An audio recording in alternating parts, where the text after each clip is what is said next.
आज चंद्रपूर येथे पट्टे वाटपाबद्दलची चर्चा करण्याकरता आणि यापूर्वीच किशोर जोरगेवारजींनी महाराष्ट्र विधानसभेमध्ये चंद्रपूरच्या 16,000 घरांना पट्टे वाटप करण्याबद्दल प्रश्न मांडला होता। त्या प्रश्नावर सकारात्मक निर्णय यापूर्वी घेण्यात आलेला आहे। चंद्रपूरमध्ये सरकारी जागेवर बसलेल्या प्रत्येक घरांना पट्टे वाटप होणार आहे आणि महसूल मंत्री म्हणून मी स्वतः या पट्टे वाटपाला चंद्रपूरला जाऊन त्या ठिकाणी निवडणुका संपल्यावर जाणार आहे आणि पट्टे वाटप करणार आहे। आज नागपूरमध्येही ग्रामीण भागातले मोठ्या प्रमाणावर सरकारी जागेवर बसलेल्या लोकांना पट्टे वाटप केलेले आहे आणि या कार्यक्रमाला किशोर जोरगेवारजी उपस्थित होते। चंद्रपूरमध्ये महानगरपालिकेच्या निवडणुकीबद्दल आमच्या सर्वांचे एकमत झालं आहे। आज अंतिम यादी जाहीर होईल।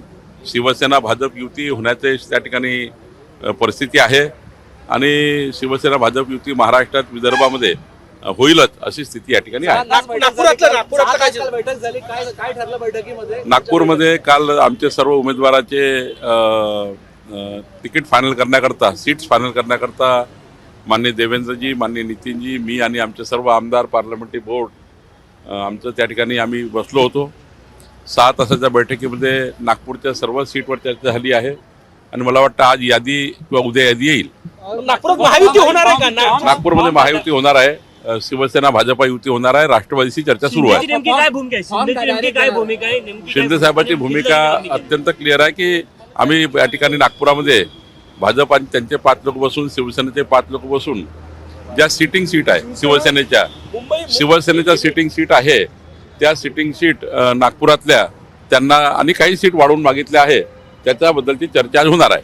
फॉर्म जे आहे ते केव्हा भेटणार आहे? यादी जाहीर होणार नाही, डायरेक्ट एबी फॉर्म 2 तासापूर्वी मिळणार आहे तुमच्या जे उमेदवार आहेत त्यांना? या संदर्भात काही चर्चा झाली नाही? काही चर्चा झाली नाही आहे। आम्ही आमचे उमेदवार आज फायनल करून त्या ठिकाणी उमेदवाराला एबी फॉर्म देणार आहे। ठाणे आणि नागपूरचा पेच अजूनही सुटलेला नाही, सुटेल। नागपूरचा काही प्रॉब्लेम नाही आहे, ठाण्याचा काही प्रॉब्लेम नाही आहे, दोन्ही सुटेल। भाऊ, मुंबईमध्ये शिवसेना शिंदे गटासोबत काय चर्चा झालेली आहे? कधी निर्णय होईल काय? नाही, सर्व चर्चा झाली आहे, चर्चा करूनच मार्ग निघालेले आहे।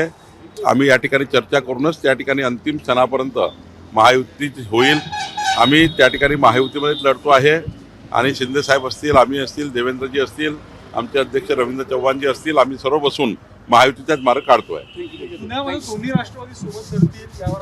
आता त्यांना काय करायचं त्यांच्या पक्षाची भूमिका, आमच्या पक्षाचा ठरला आहे की आम्ही भाजप शिवसेना लढू। स्थानिक स्वराज्य संस्थांच्या निवडणुकीत एकमेव फक्त विकासाच्या मुद्द्यावर तुम्ही निवडणूक लढली। ही निवडणूक कुठल्या मुद्द्यावर? विकासाच्या मुद्द्यावर, विकसित महाराष्ट्र, विकसित शहर, विकसित महानगरपालिका याच मुद्द्यावर आम्ही लढणार आहोत। पट्टे वाटप असो किंवा महसूल विभागाचे अनेक निर्णय जे सर्वसामान्य लोकांपर्यंत पोहोचलेले आहे गेल्या काही दिवसांमध्ये, म्हणजे तुकडेबंदी असो, पट्टे वाटप असो, त्याचा फायदा होईल असं वाटतं जनता पाठीशी? 100% फायदा होईल। 60 लाख परिवारांना तुकडेबंदी कायद्यातनं आता जो निरस केल्यामुळे त्यांना मुक्तता मिळाली आहे। मोठ्या प्रमाणावर सरकारी जागेवर लोक बसले, त्यांना मी प्लॉट देतो आहे, त्यांना भूखंड येतो आहे, त्यांना पट्टे येतो आहे। सोबतच त्या ठिकाणी रजिस्ट्री थांबल्या होत्या, त्या रजिस्ट्री चालू झालेल्या आहे। त्या ठिकाणी सनद आम्ही रद्द केली आहे, येण्यासाठी आता सनद लागणार नाही। महत्त्वाचे क्रांतिकारी निर्णय आमच्या खात्याने केलेला आहे।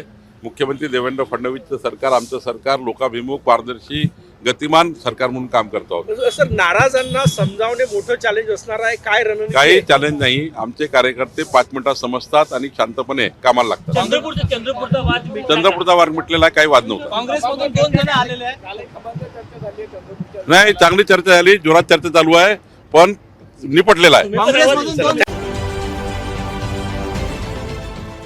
देश विदेशातील प्रत्येक घडामोडींचे लाईव्ह अपडेट मिळवण्यासाठी आता साम टीव्हीच्या सर्व सोशल मीडिया प्लॅटफॉर्मला लाईक, फॉलो आणि सबस्क्राईब करा। तसंच सर्व नोटिफिकेशनसाठी बेल आयकॉन प्रेस करायला विसरू नका।